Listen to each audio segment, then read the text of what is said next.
Kingdom Builders. This is this was actually a journal entry. And it's also one of my, if you want to call it a confessional. But I want to talk to you today about a problem that I'm dealing with right now. Well, not a problem, but a challenge. Let's call it a challenge. And I want to reframe this for those of you who may not be able to relate to it. And it's really all about how we can allow things that aren't even here to steal our peace, to steal our joy. And so for me, it started last night. I finished working at about 2 a.m. No, 1:30. It was about 1:30. It hadn't hit 2 a.m. yet. And I've been working late nights because my kids are out of school. And so I just take advantage of being with them in the day, and then I work through the night while they're asleep. And right before I went to sleep, I had already sent all the tasks, and then I checked my email, which I don't normally do. I usually reserve email checking for 7 a.m., 8 a.m., 9 a.m. till 5 business hours. But because I was in a different time zone, I had to check the email. And when I checked it, I got some news about one of our customers who was going through an issue, a very big issue, business altering issue. And the beauty of my business is I've been a customer. I started out as a customer. We build vans, for those of you who don't know me. And before I was building vans, and I still operate them. And so whenever a customer is going through an issue with their van, it's personal for me. Because number one, I know the business impacts, I know the personal impacts, and I know how it feels to invest. We sell vans that are the second largest investment in anybody's life, well, most people's lives. And I know what it feels like when you can't use that van. And so when I got this call, immediately my heart sank, my mind, and I started to wonder, started to go places. And I don't know, has that ever happened to any of you? You've been sitting with your family, your wife, at dinner, but your mind is somewhere else. Your body could be on vacation, but your mind is back home. And that was what was happening to me. I was replaying the email. I saw the text come in, and it sent me into a spiral at that moment. This right now, it's about 6 a.m. And prior to then, I was just constantly waking up, and I'll just name it for what it is: anxiety.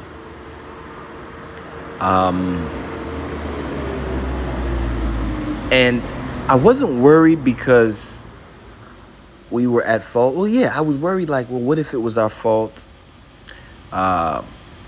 Because I do genuinely care about these customers. And this guy had already had some bad experiences. In fact, the only reason we found out was because we were going to service his vehicle for something else. And something interesting happened as this one thing started to unravel.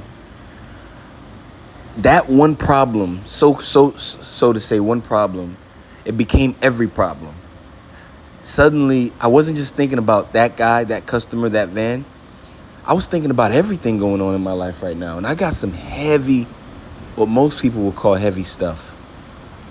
We're under some intense pressure from a few, I won't go into detail, but let's just say that I'm involved in some cases. And these things are not anything criminal. They're civil, some civil cases. And one of them is a personal matter. The other one is a business matter. And they're things that can literally end somebody's career, their personal lives. And so I hadn't thought about these things, but when this happened, my mind started to race. What if? We start to think all kinds of things. Well, what if I'm going through a Job moment and God is trying to strip me? What if I'm being tested? What if this guy is lying? All the negative scenarios started to play out. I started to think about My business, payroll, customers, quality, everything. And it's just amazing how quick our minds take one little issue, one little molehill, so to say, or one little molehill, and just build it into a mountain. Meanwhile, I'm looking at my kids, my wife, sleeping peacefully, enjoying life, and living their dream. We're making memories that they'll remember for the rest of their lives. And yet, my mind was at work, mentally not here. And if you've done the same thing, I want to tell you that you're not alone. I'm that guy. I do this work. I dedicate my life to meditation, to prayer, to growth. And I still have these moments. So I know people out there can relate. I know I'm not the only one who experiences these moments of weakness, but I'm going to tell you this, and I don't say this with pride or arrogance, but it's not about experiencing the moment. It's about how long you stay there. And it's about how long that conversation gets rehearsed in your mind, how long that back and forth discussion goes on in your mind. You can be in church still thinking about it, playing with your kids, eating ice cream and still thinking about those things. I'm gonna be honest, you might even be praying and your mind is drifting. I got up in a cold sweat with the AC on, 18 degrees. I know this verse. I quote it just about every other day. Do not worry about tomorrow, for tomorrow will worry about itself. But when life hits you, you get tested. All the stuff that you were saying, the quotes, let's see what he does. And I was out here and I'm still here carrying today's problem, tomorrow's problem, next month's problem. I've already borrowed it on credit. And I was exhausted already, and it's only 6 o'clock. But this is what I realized. Number one, nothing has happened. I don't know if this issue is going to be ours to blame. I don't know what the cost is going to be. I don't know what the outcome of the lawsuits are going to be. I don't know what all these things are going to lead to, but I do know that God is with me. I do know that every scenario in the past that I've been through, even when it was painful, even when it was uncertain, God was with me, guiding me, taking me through it. And I don't share a lot of the things that I've been through. And so I think many people may mistake that for like a soft life. And to some degree, compared to many of you, it has been a soft life. But for me, I've been given what I could handle and what was challenging for me. And at that time, it was the hardest thing that I could have dealt with. But guess what? God brought me through it. And who is this God that I'm referring to? I'm not referring to some guy, some father that we, kneel down to that's in the sky looking down with the gray beard. I'm referring to a personal being, a God that loves, a God that is infinite, that doesn't need anything from me, but allows me to participate in this dance. And so when I trust this God, knowing that there's nothing that I could possibly do, nothing to obstruct God's sovereignty. I'm in control of my life, but I'm not in control of what God's will is. And so when I get in alignment, when I trust, when I have faith, things shift. And so my anxiety, my worry was not coming from facts. Everything was in my head. Everything was in my mind. It was coming from the possibilities, the, what do we call it in math? It starts with a P. It was coming from the possibilities, though. the permutations. Is that what it is? The potential outcomes. And the difference between thinking about possibilities and facts is one of them has action. The facts I can do something about. Possibilities, I'm just arguing, rehearsing back and forth, back and forth. And then another thought hit me. Wait a minute, I just did this no complaining challenge. I'm doing this no complaining challenge. I'm encouraging people, I'm encouraging myself every day, 5 a.m., 6 a.m., 7 a.m., early in the morning, to trust God, to choose gratitude, and to refuse to let circumstances dictate my peace, their peace. And here I am, awake at 4 a.m., 3 a.m. At first, I felt like a hypocrite. I'm over here leading this practice. Faith is not proven when life is easy. Faith is not proven when things are straightforward. Faith is choosing to trust when your mind is reacting, when your mind is racing, when your mind is negotiating, rehearsing. So how do I overcome this? How do you overcome this thing? First, recognize where your mind actually is. Just ask yourself, where am I right now? Am I here or am I somewhere else? And then you gotta separate the facts, what is happening right now, from the fear, from the possibilities. Separate them. What is just imagination? Are you imagining the worst possible outcome? Well, guess what? It has no benefit. You say things like, well, I'm gonna be realistic. Well, guess what? We don't know. It's all a lie. You can be telling yourself this thing is gonna happen. You do not know. You are literally envisioning an undesirable outcome. The next thing is we move to action. What can I do today about this situation? What can I do right now? If there's a phone call you got to make it. If there's a problem that needs to be solved, do it. And then remember that every moment that's spent living in tomorrow, it's a moment you'll never get back.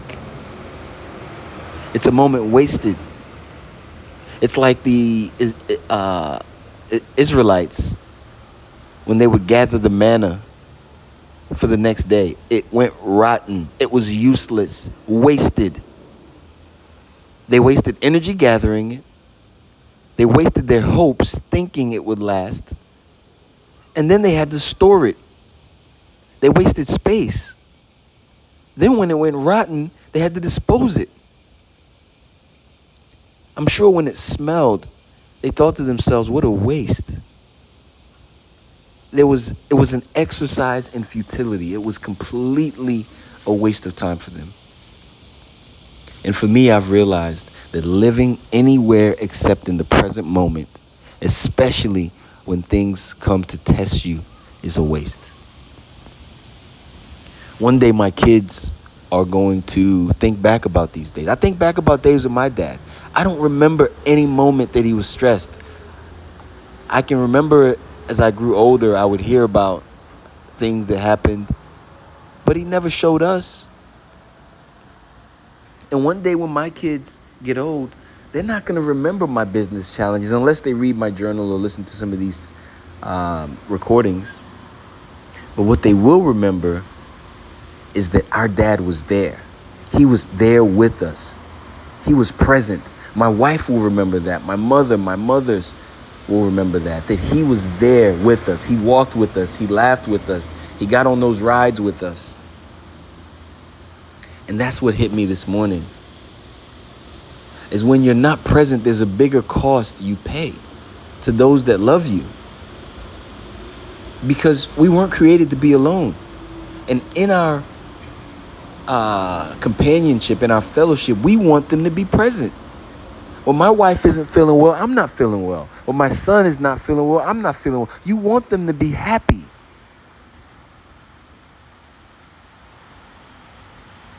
So today, God gave me this blessing of life. God gave me this opportunity to experience health, to experience what it feels like to have hands and feet that can walk and that can laugh. There was a time in my life where it hurt to laugh. I was in so much pain, I couldn't laugh. There was a time in my life when I couldn't use my hand. There was a time when I couldn't afford to even to sleep. I was homeless at one point. I had to sleep with one eye open. And I'm here enjoying my life and thinking about a life somewhere else. And this is a different form of complaining. And that was the lesson for me. God never asked me to sacrifice today's gift because I'm afraid of tomorrow's uncertainty. It's promised. Tomorrow's gonna have problems. The verse doesn't say tomorrow is not gonna have problems. Tomorrow is guaranteed to have uncertainty. Deal with it when it comes. And allowing our minds to dwell on what's not here is doing a disservice to God. So today I had to make a decision. I came down, I'm gonna go take a walk, and I'm gonna explore, and I'm gonna meditate on it. I'm gonna meditate on God's goodness in my life. The fact that I'm here on this planet with billions of people, and I get to be here. I'm gonna laugh today with my kids. They won't know what's going on. I'm gonna enjoy my wife and my daughter and my mother. And when I get back to work, those problems are still gonna be there.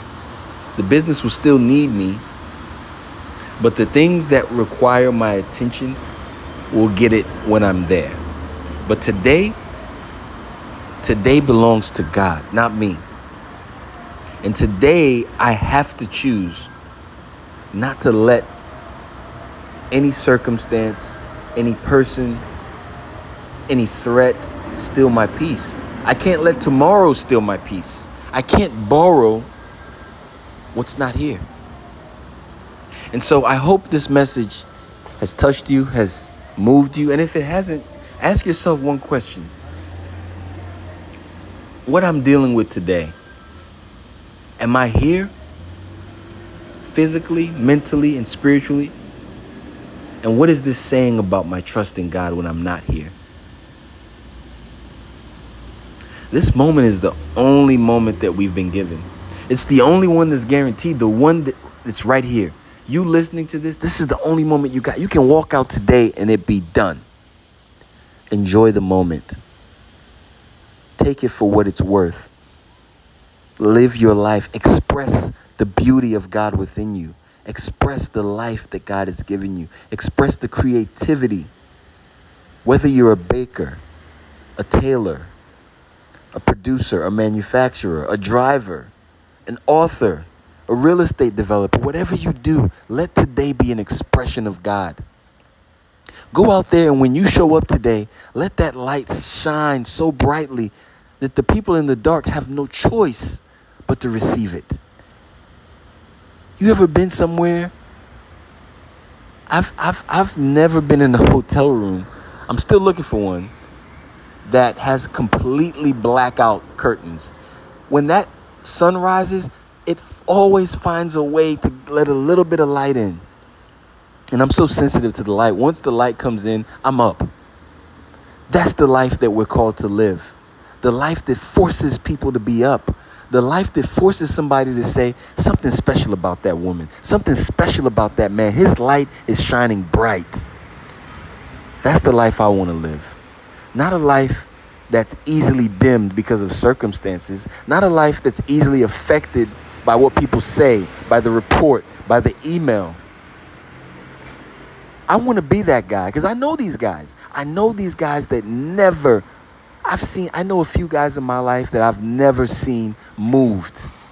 And they're not, some of them aren't even believers, so to say. They don't, subscribe to the philosophy that I do, but yet they're never moved.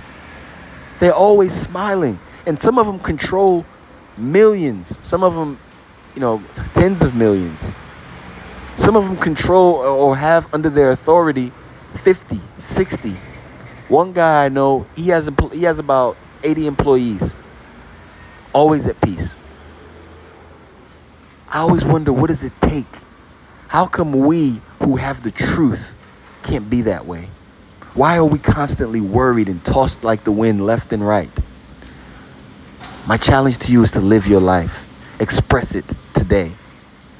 And those of you who are in the no complaining challenge, the 30 days of no complaining, this is a call to action. Live your life. God bless you.